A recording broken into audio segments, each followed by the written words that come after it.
प्रिय छात्रों, मैं शरद कुमार मौर्य तुम्हारे समक्ष भोजस्य औदार्यम नामक अध्याय का दूसरा भाग लेकर उपस्थित हूँ।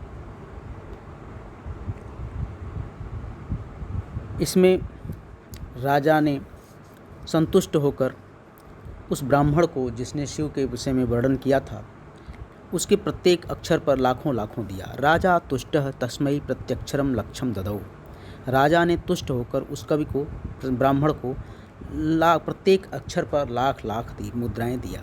अन्यदा राजा समुपस्थितां सीता प्राह देवी प्रभातम वर्णय इति।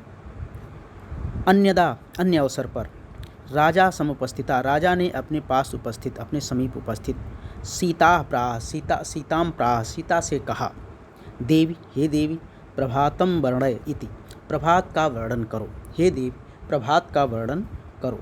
सीता प्राह, सीता ने कहा, विरल विरलाः स्थूलास्ताराः कलाविव सज्जना मन इव मुनेः सर्वत्रैव प्रसन्नम्भूनभः अपसरति च ध्वान्तं चित्तात् सतामिव दुर्जनः व्रजति च निशां क्षिप्रं लक्ष्मीरनुद्यममिनानिव।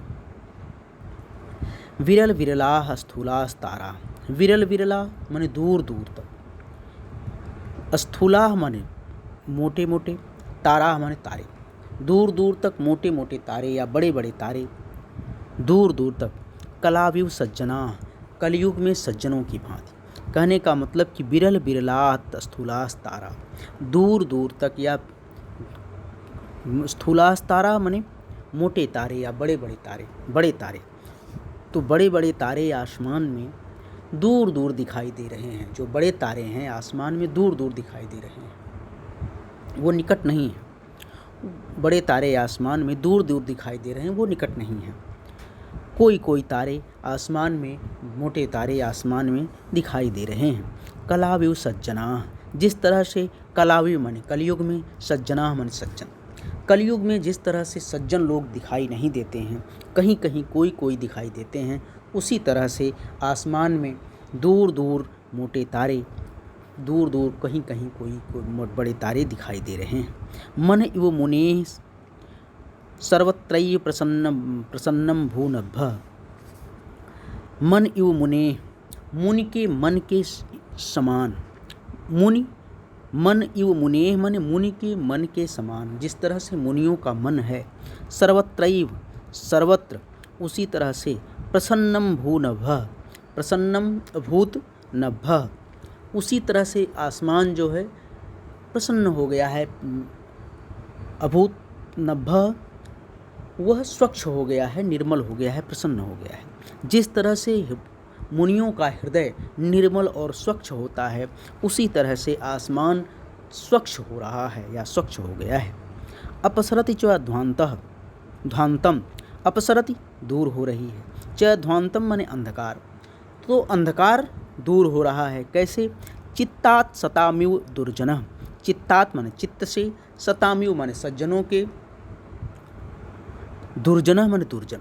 जिस तरह से सज्जनों के हृदय से दुर्जन दूर होते जाते हैं, सज्जन लोग दुर्जनों से दूरी बना के रखते हैं, दुर्जन से दूर रहते हैं, तो जिस तरह से सज्जनों के हृदय से दुर्जन दूर रहते हैं, उसी तरह से अंधकार जो है आसमान से दूर भागा जा रहा है। उसी तरह से अंधकार आसमान से दूर आकाश से दूर भाग रहा है। व्रजति च निशा क्षिप्रम लक्ष्मीर नुद्यमिनामिव। व्रजति च निशा, निशा भाग रही है, समाप्त हो रही है। क्षिप्रम माने तेजी से, रात्रि जो है तेजी से समाप्त हो रही है या भाग रही है। लक्ष्मीर अनुद्यमानिव, और जिस तरह से, तो रात्रि जो है तेजी से समाप्त हो रही है, रात्रि तेजी से समाप्त हो रही है, उसी तरह से या भाग रही है, उसी तरह से जैसे अनुद्यमानिव, अनुद्यमिनामिव, जो अनुद्यमी लोग हैं, जो कर्महीन लोग हैं, जो उद्योग नहीं करते, कर्म नहीं करते, आलसी हैं, ऐसे कर्महीनों के पास से जिस तरह से धन समाप्त होता जाता है, लक्ष्मी समाप्त होती जाती हैं, उसी तरह से रात्रि जो है शीघ्रता से भाग रही है, समाप्त हो रही है। तो अनुद्यमियों के पास से, कर्महीनों के पास से, आलसियों के पास से जिस तरह से धन समाप्त होता जाता है, धन भागता जाता है, लक्ष्मी भागती जाती हैं, उसी तरह से रात्रि जो है तेजी से भाग रही है, समाप्त हो रही है। राजा तस्य लक्षम दत्वा कालिदासम प्राह, राजा ने उसे भी लाखों दिया, लाखों मुद्राएं दिया। दत्वा कालिदासम प्राह, और कालिदास से कहा, सखे त्वमपि प्रभातम वर्णय इति, हे सखे, हे मित्र, त्वमपि, तुम भी, प्रभातम वर्णय इति, तुम भी प्रभात का वर्णन करो। और राजा ने उस कवयित्री सीता को लाखों मुद्राएं दे करके अपने मित्र कालिदास से कहा, हे मित्र, तुम भी प्रभात का वर्णन करो। कालिदासः प्राह, ततः कालिदासः प्राह, तब कालिदास ने कहा। ध्यान दो, ये कालिदास वो कालिदास नहीं है जो संस्कृत साहित्य में प्रसिद्ध हैं, ये कोई दूसरे कालिदास हैं जो महाराज भोज के समय में 1000 ईस्वी के बाद के समय में हैं। और उन कालिदास का समय चंद्रगुप्त विक्रमादित्य के साथ माना जाता है, जो 650-652 ईस्वी के इर्द गिर्द थे। तो ये दूसरे कालिदास हैं।